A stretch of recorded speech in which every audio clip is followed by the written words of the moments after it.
gugat. Pada waktu saya dulu, saya pernah bekerja di rumah sakit swasta bagian anak. Ketika itu ada anak berusia 12 tahun dengan diagnosa tuberkulosis. Pada lehernya ada pembengkakan. Di leher seperti bentuk yang besar. Kemudian dokter ketika PCT, saya mendampingi dokter dan menginstruksikan agar pasien tersebut diberi injeksi antibiotik, yaitu injeksi Clavoran. Dia mengatakan, dokter, anak tersebut mengatakan bahwa saya harus melakukan skin test pada pasien. Dia mengatakan skin test yang dilakukan seperti biasa yang dia ajarkan kepada kami. Kemudian saya melakukan tes kepada anak tersebut, yaitu di sebelah kiri saya harus ngetes dengan aquabides. Saya cucuk tangannya, kemudian saya beri aquabides, saya buat lingkaran, kemudian saya buat jamnya. Di tangan kanan saya meneteskan Clavoran.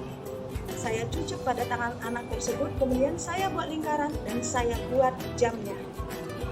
Kemudian 15 menit kemudian saya melihat bahwa ada alergi pada injeksi Clavoran. Segera saya laporkan kepada dokter anak tersebut. Kata dokter anak, saya harus mengulangi tes tersebut.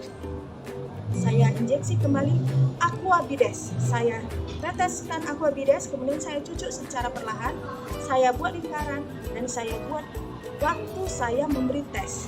Kemudian pada tangan kanan saya menyucuk kembali cairan Clavoran, kemudian saya cucuk, kemudian saya buat lingkaran dan saya memberi waktu pada saya tes.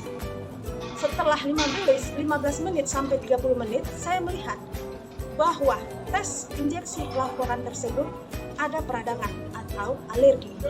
Saya kembali melaporkan dokter tersebut.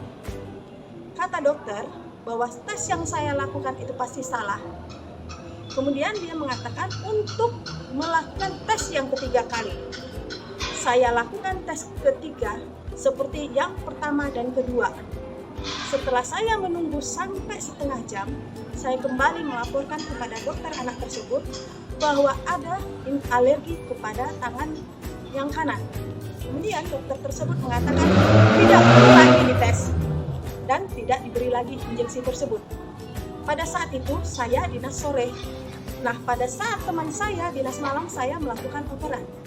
Setiap tindakan yang saya buat dan laporan kepada dokter, saya tulis di status dan saya menceritakan apa yang terjadi kepada anak tersebut. Ketika dokter visit malam, dia menginstruksikan kepada teman saya bahwa untuk dilakukan tes. Yang anehnya pada saat itu tesnya tidak ada alergi. Kemudian dokter menginstruksikan agar diberi injeksi.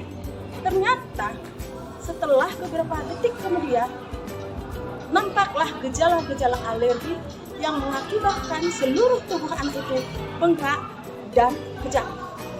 Untung pada saat itu dokter anak tersebut belum pulang, sehingga tidak terjadi hal yang tidak diinginkan. Demikianlah tanggung gugat yang saya alami. Terima kasih.